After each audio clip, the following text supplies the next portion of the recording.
Zombie apocalypse.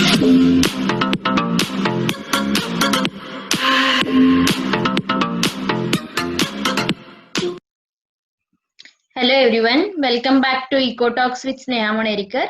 In today's session, we'll start the new chapter, that is production economics.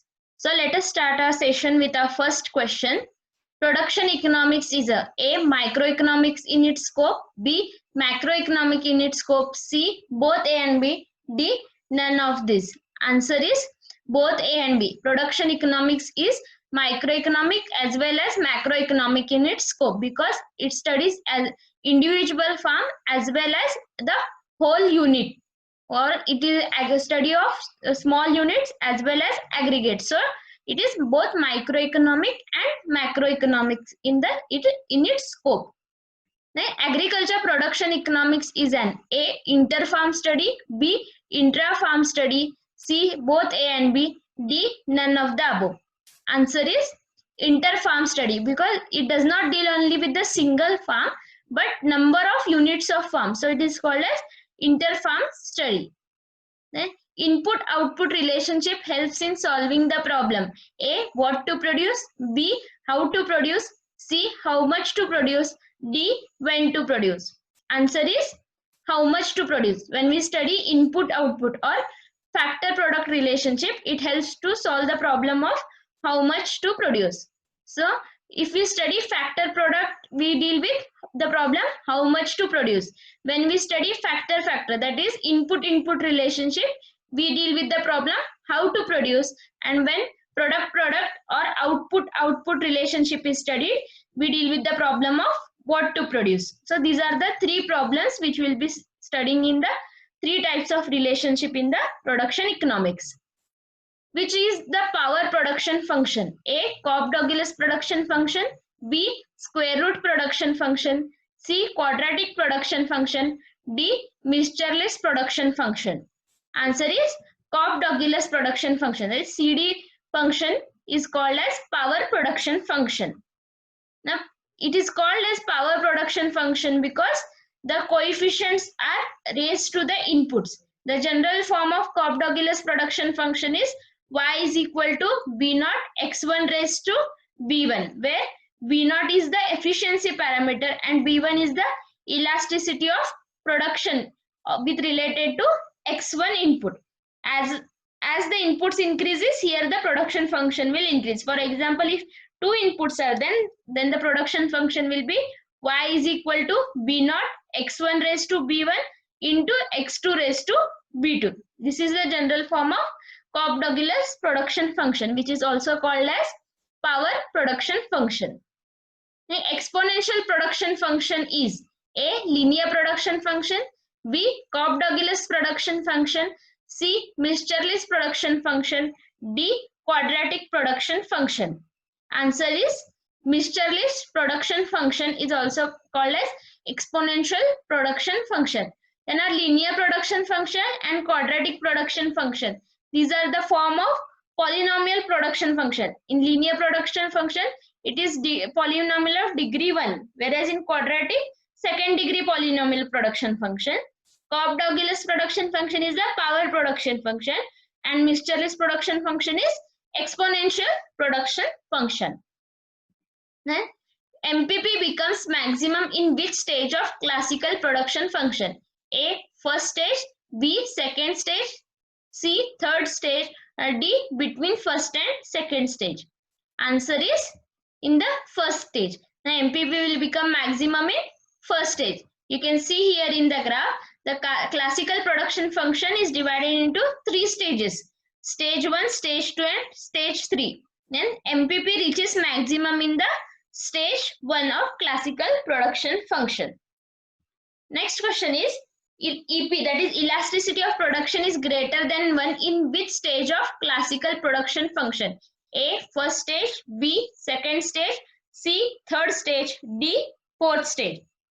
Answer is in first stage elasticity of production will be greater than 1. You can see here in the graph, in first stage elasticity of production will be greater than 1, in second stage it will be less than 1, and in third stage it will be less than 0. At the end of first stage and starting of second stage, elasticity of production will be equal to 1, and at the end of second stage and starting of third stage, elasticity of production will be is equal to 0. Elasticity of production is given by formula MP divided by AP. Our next question is, TP is maximum when MPP is A equal to 0, B equal to 1, C less than 1, D less than 0. Answer is equal to 0. When MPP is equal to 0, TPP is maximum. Here you can see in the graph, this point is called as input congestion. That is when MPP is 0, TPP will be maximum. This is the point called as input congestion. Now we will see the relationship between TPP and MPP. Now the definition of MPP is, it is the measure of rate of change of TPP. So when TPP, that is total product, increases, marginal product will be positive. Here you can see marginal product is positive when TPP is increasing. When TPP is constant, MPP will be 0. That is when it reaches maximum, MPP will be 0, and when TPP decreases, MPP will be negative. So as long as MPP moves upwards, as long as the curve of marginal product is increasing, TPP is increasing at increasing rate. It is till the point of inflection, the TPP, total product, will be increasing at increasing rate. Then from point of inflection till it reaches maximum, it is increasing at decreasing rate, and afterwards it will be decreasing at increasing rate. So when MPP remains constant, TPP increases at constant rate, and when MPP start declining, TPP increases at decreasing rate. Then here when MPP is 0, TPP will be maximum. This is the relationship between the total product and marginal product. Our next question is, which is the rational zone in classical production function? A, stage 1, B, stage 2, C, third stage, D, first and third stage. Answer is second stage is called as rational zone, because the production to be produced by the producer is desired to be in second stage. So this stage is called as rational, whereas stage 1 and stage 3 are called as irrational zone, and stage 2 is called as rational zone. And next question, the MP curve is above AP curve when the average product is A, increasing, B, decreasing, C, constant, D, none of the above. Answer is increasing. When MP curve is above AP curve, that means average product is increasing. You can see here in the graph the relationship between the marginal product and the average product. When marginal product is increasing, average product is also increasing, and here marginal product is greater than average product. Then when MPP curve goes below APP curve, here both are declining, but APP is greater than marginal product, and marginal product is equal to average product when APP is maximum, and it cuts MPP curve cuts APP curve from above.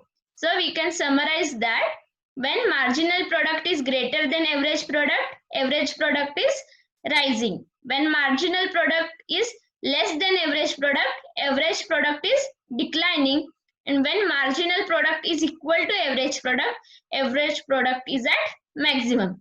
These three terms gives the relationship between the marginal product and average product. And next question is, at the point of inflection, the marginal product is A, increasing, B, decreasing, C, maximum, D, negative. Answer is maximum. At the point of inflection, marginal product is maximum. This is shown here in the graph. When MP is maximum, this is the point of inflection. Next question, if marginal product of labor is below average product of labor, it must be true that A, marginal product of labor is negative, B, marginal product of labor is 0, C, average product of labor is falling, D, average product of labor is negative. Answer is C. Average product of labor is falling. As per the relationship between the marginal product and average product, if marginal product is below average product, it means that average product is falling. Here you can see in the graph, if marginal product of labor is below average product of labor, here you can see that average product is falling. This is the relationship between the average product and marginal product. Next question, elasticity of production function is given as A. EP is equal to delta y divided by y whole divided by delta x divided by x. B. EP is equal to MBP divided by APP. C. Both B, A and B. D. EP is equal to delta y divided by delta x. Answer is both A and B. Elasticity of production is given as delta y by y whole divided by delta x by x, which is equal to marginal product divided by average product. Elasticity of production is nothing but the responsiveness between the output and input. It is given as percentage change in output divided by percentage change in input. When we simplify this equation, we'll get elasticity of production is equal to MPP divided by APP. The easy way to remember is EP is equal to MA, that is M divided by A. This is the short form to remember. EP is equal to MP divided by AP. Next question, the goal of factor product relationship is A. Optimization of production, B. Cost minimization, C. Profit maximization, D. All of the above. Answer is optimization of production. The goal, when we study factor product relationship, our goal is optimization of production. Now here I have given the different goals for different relationship. When we study factor product, our goal is optimization of production. When factor relationship is studied, the goal is cost minimization, and when product relationship is studied, the goal is profit maximization.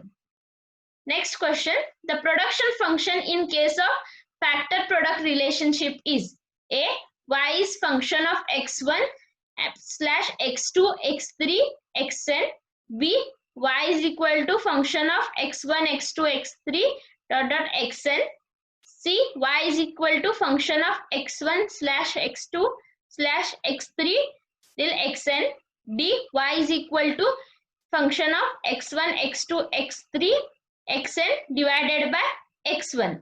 Answer is A. For factor product relationship, production function will be Y is equal to function of x1 slash x2 x3 xn. Here slash indicates that it differentiates between the fixed and variable inputs. Here now x1 is variable input and other inputs are or other factors are fixed. This slash divides in between the fixed factors and variable factors.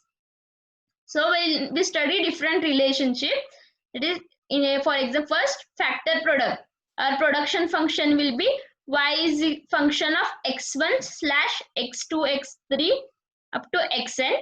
When we study factor, our production function will be Y is equal to function of x1 x2 slash x3 up to xn. Now in here, in case of factor, we consider two inputs.